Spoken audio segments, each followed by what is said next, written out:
ఇప్పుడు రాజధాని అనే అమరావతి అన్నది ఫిక్స్ చేసేసారు. అది ఫిక్స్, ఈయన వచ్చారు కాబట్టి ఇంకా అది ఫిక్స్. ఒక్కసారి ఎవరు మార్చలేరు ఇక భవిష్యత్తు. ఎందుకంటే ఇంతకాలం జగన్ కు ఒక చేతిలో వెపన్ ఉంది. ఏంటంటే రాష్ట్ర విభజన తర్వాత మనకి హైదరాబాద్ ఉమ్మడి రాజధాని ఉంది.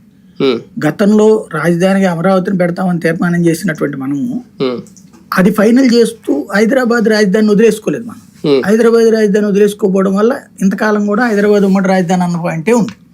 బేసిక్ ఆంధ్రాకి రాజధాని టు బి క్యాపిటల్ గానే ఉంది. ఇప్పుడు ఓపెన్ క్యాపిటల్ అమరావతి. రాజ్యాంగం ప్రకారం రాజధాని అనే పదం ఉండరు రాష్ట్రాలకి. అందుకని ఇక్కడ మామూలుగా ఏ నోటిఫికేషన్ వచ్చింది అంటే ఇప్పుడు ఇక్కడ మేజర్ డౌట్ ఏంటంటే ఈయన టైంలోనే అమరావతి అనేది ఏర్పాటు చేసింది ఈయన, అమరావతి రాజధాని అన్నది ఈయన చూసుకుని ఈనాడు లాంటి పత్రికలు పేర్లు కూడా మార్చేసుకున్నాయి.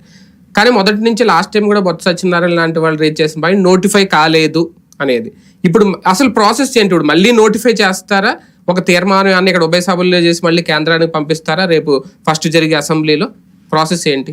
ముందు ఇప్పుడు ఒక ఇది తీసుకుంటారు, అంటే బౌండరీస్ ప్రిపేర్ చేయాలి మళ్ళీనా? అంతే కదా. ఆల్రెడీ సిఆర్టీఏ పరిధి ఒక పెద్ద బౌండరీ కదా. సిఆర్టీఏ అనేటువంటిది క్యాపిటల్ కాదు, క్యాపిటల్ రీజనల్ డెవలప్మెంట్ అథారిటీ. అవును. ఇప్పుడు హైదరాబాద్ వేరు, జిహెచ్ఎంసి వేరు, హెచ్ఎండిఏ వేరు. హెచ్ఎండిఏ ఇస్ అథారిటీ, అది రియల్ ఎస్టేట్ వెంచర్